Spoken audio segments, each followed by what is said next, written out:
LPUBৰ 5550টা পদৰ merit list প্ৰকাশ কৰিছে আপোনালোকে নিশ্চয় লাভ কৰিছে কিছু সংখ্যকে হয়তো লাভ কৰা নাই তেওঁলোকে লাভ কৰিব ওয়েবসাইটত চালেই হ'ল যদি কাৰোবাৰ অসুবিধা হয় তেওঁলোকে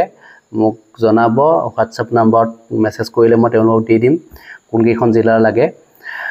কথাখিনি হ'ল যে এই মেৰিট লিষ্টত বহুতৰে নাম আহিছে বহুতৰে নাম অহা নাই এতিয়া আপোনালোকে জানিব বিচাৰে যে কি ধৰণৰ কেনে ধৰণে প্ৰকাশ কৰিছে মেৰিট লিষ্টসমূহ সেই কথাখিনি জানিব বিচাৰে এই নোটিছখন যিখন প্ৰকাশ কৰিছে তাত কোটি কথাখিনি উল্লেখ আছে যে কেনে ধৰণে প্ৰকাশ কৰা হৈছে মেৰিট লিষ্টসমূহ আপোনালোকক মই জনাইছিলোঁ যে ফাৰ্ষ্ট প্ৰিফাৰেন্স যিখন ডিস্ট্ৰিক্ট আপোনালোকে সিলেকশন কৰিছিলে সেই ডিস্ট্ৰিক্টখনত আপোনাৰ কিমান কাট অফ গৈছে হেতুৰ ওপৰত ডিপেন্ড কৰে তাত যদি আপোনাৰ নম্বৰ কভাৰ কৰিছে তেতিয়াহ'লে আপোনালোকৰ মেৰিট লিষ্টত নাম আহিব তেনেকুৱাকে বহুতৰ আহিছে আপুনি সেকেন্ড যিখন সিলেকশন কৰিছিলে সেইখন মানে তেওঁলোকে চোৱা নাই ডিস্ট্ৰিক্ট তিনিখন নিৰ্বাচন কৰিব দিয়া হৈছিল তিনিখন ডিস্ট্ৰিক্টৰ আপোনালোকে ফাৰ্ষ্ট সেকেন্ড থাৰ্ড তেনেধৰণে আপুনি নিৰ্বাচন কৰিছিলে এটা ফাৰ্ষ্টখনত আপোনাৰ যদি মাৰ্কে কভাৰ কৰা তেতিয়াহ'লে আপোনাৰ নাহিব নামটো যদি সেকেন্ডখন কভাৰ কৰা হয়তো নাম আপোনালোকৰ আহিব পাৰে কাৰণ কেইবাখনৰ মেৰিট লিষ্ট প্ৰকাশ কৰিব এইখনেই ফাইনেল মেৰিট লিষ্ট নহয় বহুতে আহিব পাৰে যে ইয়াত মোৰ নাম অহা নাই গতিকে মই চাকৰি নাপাওঁ আৰু এনেকৈ ভাবিব পাৰে কিন্তু মই জনাব বিচাৰিছোঁ যে আপোনাৰ ফাৰ্ষ্ট প্ৰিফাৰেন্সত নাম নাহিলেও সেকেন্ড প্ৰিফাৰেন্সত হয়তো আপোনাৰ নাম আহি যাব পাৰে গতিকে আপুনি চিন্তা কৰিবলগীয়া বিষয় নহয় যদি অলপ নম্বৰৰ কাৰণে আপুনি ধৰক এতিয়া পোৱা নাই বেছি নম্বৰ ডিফাৰেন্সত নাপাব ধৰি লওক আপোনাৰ 1 নম্বৰ কমি আছে হয়তো ইয়াত আপোনালোকে জানেই যে কিছুমানৰ ডকুমেন্ট ভেৰিফিকেশন কৰিব মানে বেক অফিস ডকুমেন্ট ভেৰিফিকেশন হ'ব কাৰোবাৰ যদি কিবা তথ্য দিয়া ভুল কৰিছে বা তেওঁলোকৰ ডকুমেন্টত গণ্ডগোল আছে সেইখিনি পুনৰ চেক কৰিব ইয়াত হেতু উল্লেখ কৰিছে যে বেক অফিস ভেৰিফিকেশন বুলি লিখি দিছে আৰু এনআইএছৰ কেছটো ইতিমধ্যে আপোনালোকে জানে যে কেছটো চলি আছে যাৰ কাৰণে আপোনালোকৰ উইথেল আহিছে যদি আপোনালোকে কেছত জয়ী হয় তেতিয়াহ'লে আপোনালোকৰ উইথেলটো উঠি যাব যদি কেছত আপোনালোকে হাৰে তেতিয়াহ'লে আপোনালোকৰ উইথেলটো নুঠে আৰু আপোনালোকে এপইন্টমেন্ট লাভ নকৰিব 10 অক্টোবৰ তাৰিখে যেটো এপইন্টমেন্ট দিব গতে 10 অক্টোবৰত আপোনালোকে এপইন্টমেন্ট লাভ নকৰিব কেছত জিকিলেহে আপোনালোকে এপইন্টমেন্ট লাভ কৰিব সেই কাৰণে আপোনালোকৰ উইথেল আহিছে তে কেছটো যেটো চলি আছে আৰু এটা লাষ্ট হিয়াৰিং আছে 11 সেপ্টেম্বৰ তাৰিখে গতিকে 11 সেপ্টেম্বৰলৈ আপোনালোকে বাট চাওক তাৰ পিছত আপোনালোকে ফাইনেল জাজমেন্টটো পাই যাব তাৰ পিছত আপোনালোকে বহুতেই কব কথাখিনি যে কি হ'ল আমি কেছত হাৰিলো এনেকে তেনেকা ওলাব এটা হৰালিখা হৈ আছে ন সেইখিনি কথা ডিসকাস হ'বগে মোৰ মতে বিশেষ একো নহয় যেটো আপোনালোক জনাই আছিল মই কেছটো সম্পৰ্কত বৰ বিশেষ জনাবলৈ নাযাওঁ কাৰণ বহুতেই আকৌ এটো নিগেটিভ কথাখিনি কিয় কৈছে বুলি হেবলিও ক'ব কিছুমানে এইখিনি ক'বলৈ নাযাওঁ যেতিয়া তেওঁলোকে কেছত হাৰিব তাৰ পিছতহে মই গোটেই কথাখিনি এনআইএছৰ ওপৰত কিবা ভিডিঅ' প্ৰস্তুত কৰিবলগীয়া হ'লে কৰিম এটা কথা হ'ল যে আপোনালোকৰ নাম যিসকলৰ অহা নাই তেওঁলোকে চিন্তা কৰিব নালাগে ঠিক আছে আৰু কেইবাখনৰ মেৰিট লিষ্ট প্ৰকাশ কৰিব পাৰে হয়তো দুখন বা তিনিখন হয়তো first provisional merit list second provisional merit list third provisional merit list এনেধৰণে প্ৰকাশ কৰিব পাৰে যিসকলৰ ধৰক এলপি আৰু ইউপি দুইটাৰে নাম আহিছে তেওঁলোকক হয়তো উইথড্ৰ কৰিবৰ কাৰণে হয়তো দিব পাৰে নিৰ্দেশ হয়তো নিদিবও পাৰে তেওঁলোকৰ ফালৰ পৰা অটোমেটিক হয়তো কেনসেল কৰি দিব পাৰে ঠিক আছে যাৰ ডাবল আছে আৰু তেওঁলোকৰ হয়তো নাম নাহিবও পাৰে ডাবলকে এলপি টো আহিলে ইউপি তে তেনেকে ধৰণে তক আহিব লাগে এলপি তে আহিলে তেওঁ ইউপি তে আহিব লাগে দুইটাৰে যদি তেওঁলোকৰ মাৰ্কে কভাৰ কৰে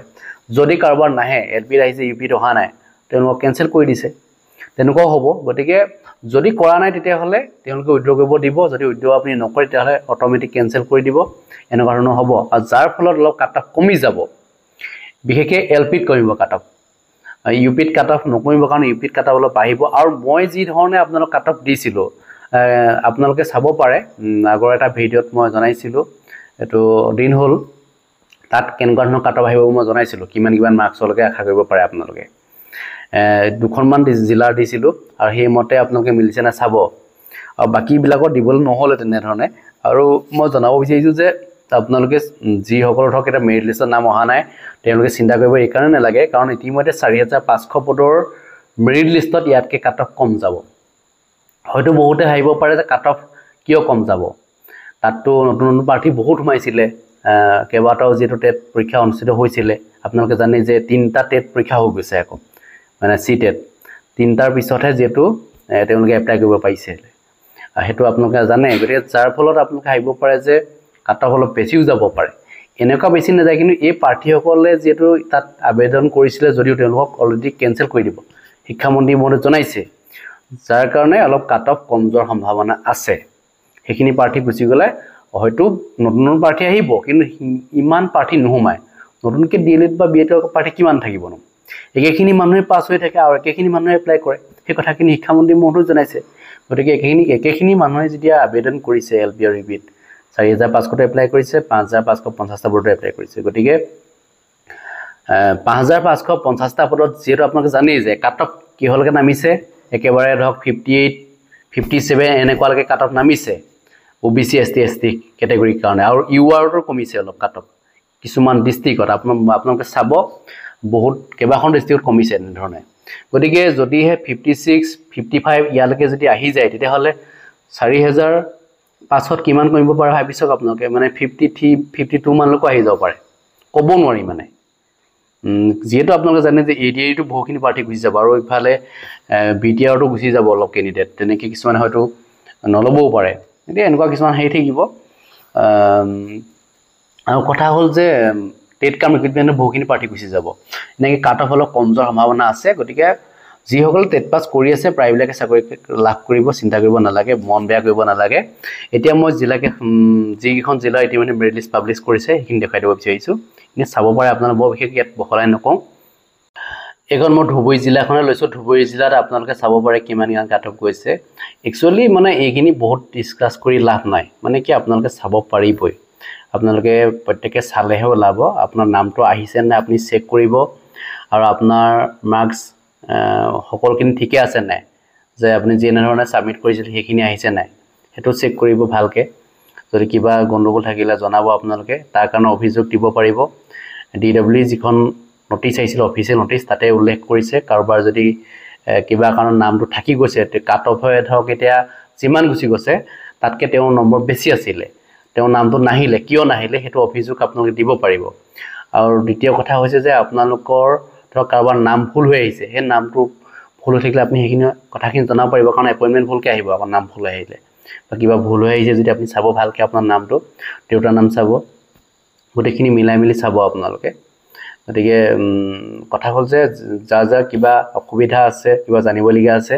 আৰু এটা কথা জনাব বিচাৰিছোঁ যে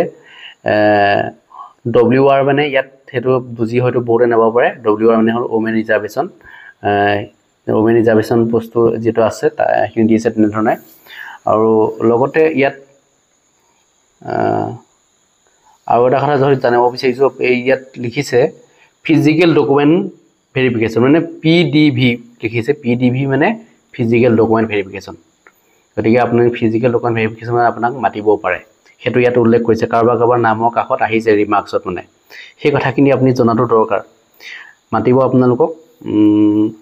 মানে সেইখিনি হয়তো তেওঁলোকে বেক অফিচ ভেৰিফিকেশ্যন হিচাপে তেওঁলোকে ৰাখিছে মানে যাৰ তেনেকুৱা গণ্ডগোল আছে ডকুমেণ্টৰ খেলিমেলি আছে সেইখিনি বিচাৰিব এইখিনি জনাবলগীয়া আছিল যদি কিবা ক'বলগীয়া আছে নিশ্চয় কমেণ্ট সেকশ্যন লিখিব ধন্যবাদ জয় আসম